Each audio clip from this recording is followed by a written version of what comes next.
बोलो शंकर भगवान की जय। शिव महापुराण की जय। सृष्टि वर्णन। वायुदेव ने बताया, ब्रह्मा जी को सृष्टि की चिंता होने लगी। ध्यान लगाने पर उन्हें तमोमय मोह उत्पन्न हो गया। फिर बीज कुंभ की भांति भीतर बाहर से घिरी बुद्धि, मुख, इंद्रियां और आत्मा वाली सृष्टि उत्पन्न हुई। दूसरी बार पक्षियों की सृष्टि उत्पन्न हुई। तीसरी सृष्टि में ब्रह्मा जी ने देवताओं को उत्पन्न किया। चौथी सृष्टि में ब्रह्मा जी ने मानव उत्पन्न किए। ब्रह्मा जी ने प्राकृतिक रूप से 5 प्रकार की सृष्टियों की रचना की। इनमें से प्रथम सृष्टि में मानस पुत्र उत्पन्न हुए, जिन्होंने उत्पन्न होते ही वन में तपस्या की। तब क्रोध में आंसू आने पर भूतों की उत्पत्ति हुई। भूतों को देखकर उन्होंने शरीर को त्याग दिया। तब ब्रह्मा जी के मुख से भगवान शिव उत्पन्न हुए। भगवान शिव ने अपने शरीर से 11 पुरुषों को उत्पन्न किया, जो अब 11 रुद्रों के नाम से प्रसिद्ध हुए। ब्रह्मा जी के पूर्व दिशा वाले मुख से गायत्री मंत्र उत्पन्न हुआ। ब्रह्मा जी के पूर्व दिशा वाले मुख से गायत्री मंत्र उत्पन्न हुआ।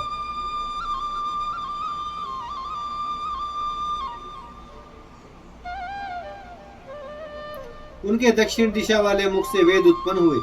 उत्तर दिशा वाले मुख से अथर्ववेद की उत्पत्ति हुई। वे सब के सब अपने अपने कार्यों में व्यस्त हो गए और अपने अपने कर्मों के अनुसार जन्म मृत्यु के चक्कर में पड़कर फल भोगने लगे। ऋषियों ने वायुदेव से पूछा, भगवान शिव तो सर्वसमर्थ हैं, फिर किस प्रकार वे ब्रह्मा जी के पुत्र हुए? वायुदेव ने ऋषियों को बताया, शिव जी ने संसार के सृजन, पालन और संहार के लिए 3 देवों को उत्पन्न किया। उन्हें एक दूसरे को देखकर ईर्ष्या होने लगी। वे महेश को प्रसन्न करने के लिए तप करने लगे। उनकी कृपा प्राप्त करके सर्वोत्तम पद प्राप्त किया। किसी कल्प में तप करके ब्रह्मा विष्णु को पहले पैदा करते हैं और किसी कल्प में विष्णु ब्रह्मा तथा रुद्र को प्रकट करते हैं। इस प्रकार कल्प भेद से ब्रह्मा विष्णु एक दूसरे को प्रकट किया करते हैं। भगवान शिव की कृपा से दोनों ही एक समान शक्तिशाली हैं। यह देख अपनी शक्ति द्वारा एक दूसरे की शक्ति को घटाने लगे और उनमें आपस में द्वंद्व युद्ध छिड़ गया। भगवान शंकर उस युद्ध को देखने के लिए वहां प्रकट हुए। पहले अप्रकट रूप से उन दोनों की शक्ति देखने लगे, फिर प्रकट होकर देखने लगे। उनको सामने खड़ा देखकर ब्रह्मा विष्णु ने उन्हें प्रणाम किया और स्तुति करने लगे। भगवान शंकर ने अपने अमोघ शक्ति से उनके क्रोध को शांत किया और अंतर ध्यान हो गए।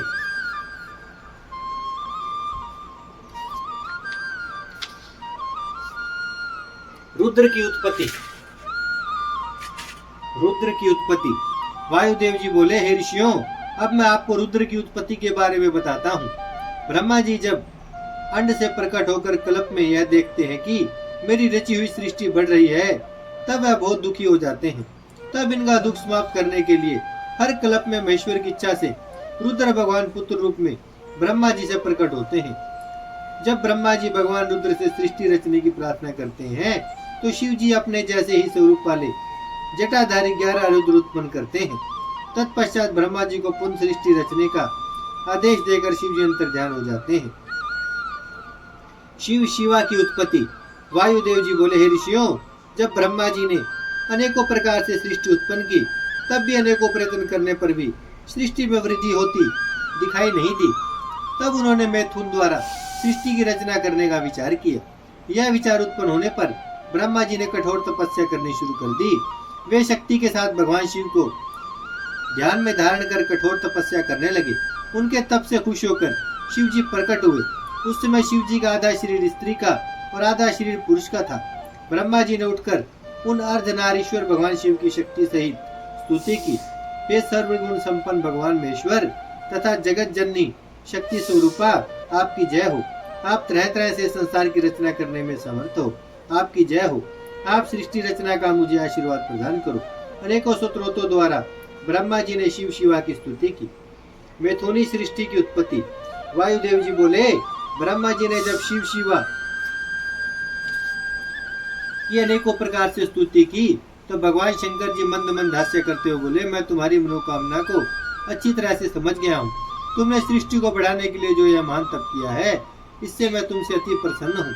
यह कहकर भगवान शिव जी अपने ही अंग से एक दिव्य गुण वाली परम शक्तिवान नारी प्रकट कर दी। ब्रह्मा जी हाथ जोड़कर नम्रता पूर्वक उस देवी से प्रार्थना करने लगे, भगवती, मुझसे सृष्टि की वृद्धि नहीं हो पा रही है, अतः मैं सृष्टि बढ़ाने हेतु मैथुनी सृष्टि की रचना करना चाहता हूँ।